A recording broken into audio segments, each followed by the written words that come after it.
Bonsoir Robert Gély. Bonsoir. Merci d'être avec nous dans les studios de Monaco Info pour aborder ensemble la rentrée des cours et des tribunaux. Sous quel signe est placée cette rentrée ?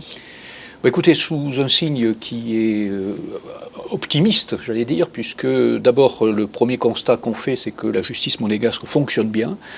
On a un stock de dossiers à juger qui est limité, des délais de traitement qui sont tout à fait convenables et qui même ont baissé sur certains points. Il y a peut-être des sujets qui sont un peu plus, sur lesquels il faut être un peu plus attentif.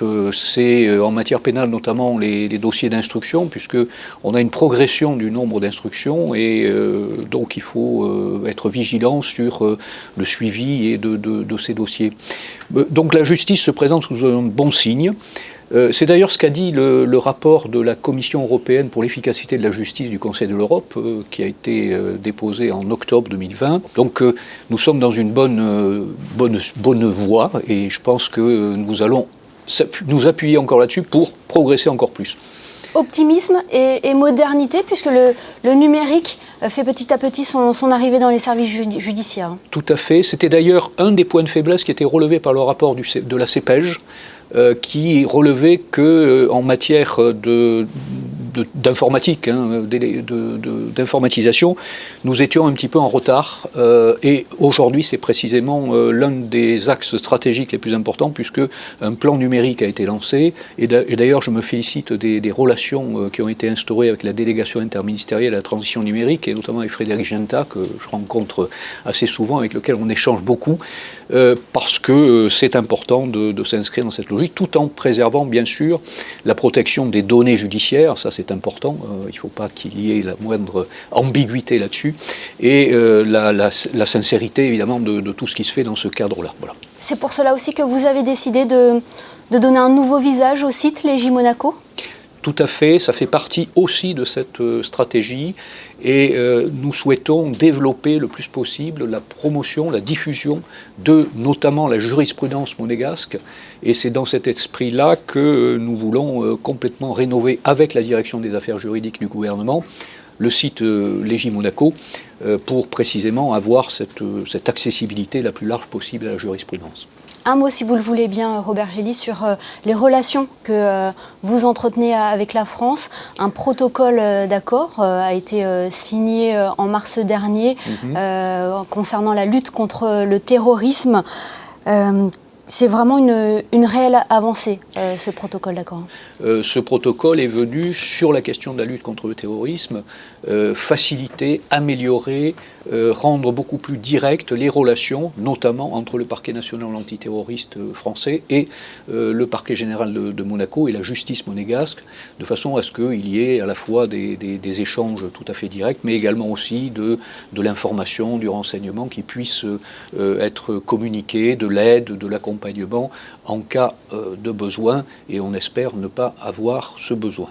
Qu'en est-il des relations que vous entretenez avec le GRECO, le groupe d'État contre la corruption? Quelles ont été les conclusions de la dernière réunion qui s'est déroulée, je crois, au mois de septembre? Le GRECO donc, a fait un rapport sur le phénomène de la corruption de manière générale, et il y avait 10 recommandations qui concernaient plus particulièrement la justice. Sur ces 10 recommandations, lorsque je suis arrivé et lorsque je suis allé à la première réunion du GRECO en décembre 2019, nous avions une recommandation qui était satisfaite sur ces 10 et 2 qui étaient partiellement mises en œuvre. Aujourd'hui, depuis donc la dernière assemblée et les rapports qui ont été nouveaux qui ont été faits, nous sommes passés à 7 recommandations totalement satisfaites et 3 partiellement mises en œuvre, et j'espère que d'ailleurs on pourra améliorer encore ce score. Et concernant l'administration pénitentiaire, on se souvient des travaux d'amélioration ont été réalisés à la maison d'arrêt suite aux observations du comité anti-torture du Conseil de l'Europe. Quels sont les travaux qui ont été effectués ? Des travaux vont commencer, enfin là c'est imminent dans les jours qui viennent, pour améliorer les conditions de détention, mais également aussi les conditions de travail des surveillants, parce que c'est important, en utilisant les espaces qui étaient jusqu'alors consacrés à la direction et aux 2 directeurs et directeurs adjoints, on va tout refondre de façon à améliorer à la fois un quartier, à refaire un nouveau quartier pour la détention, développer aussi la possibilité de mettre en œuvre la semi-liberté, puisque jusqu'à présent on a des difficultés, améliorer aussi des salles d'activité, des salles de repos pour le personnel. Bref, on va essayer d'apporter des améliorations qui sont attendues par le comité pour la prévention de la torture que vous avez évoqué effectivement. Alors la direction des services judiciaires avec le gouvernement princier participe également à l'élaboration de projets de loi. Est-ce que vous pouvez nous citer quelques projets sur lesquels vous êtes en train de travailler ? La justice travaille évidemment d'abord sur des sujets qui concernent l'institution judiciaire strictement, et notamment à travers la commission de mise à jour des codes.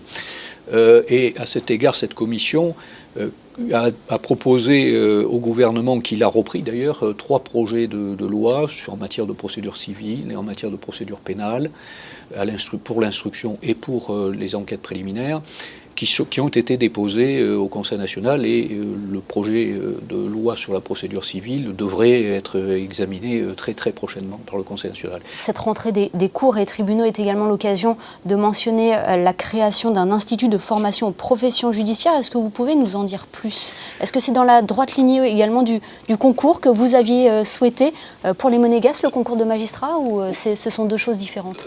Oui, enfin c'est un peu lié, mais en même temps c'est plus ambitieux. C'est lié parce que lorsqu'on a fait ce concours de la magistrature, et même d'ailleurs l'examen d'avocat, les constats qui ont été faits par le jury, c'est qu'il y avait certainement besoin d'améliorer la formation pour les spécificités monégasques. Donc j'ai souhaité créer cet institut de formation pour mettre en place des cycles préparatoires pour l'examen d'avocat et pour le concours de la magistrature. Et à cet égard, j'ai signé une convention aussi avec l'université de Nice, pour qu'il y ait une mutualisation avec la faculté de Nice de certains cours, parce qu'on ne va pas refaire ce qui est déjà fait ailleurs.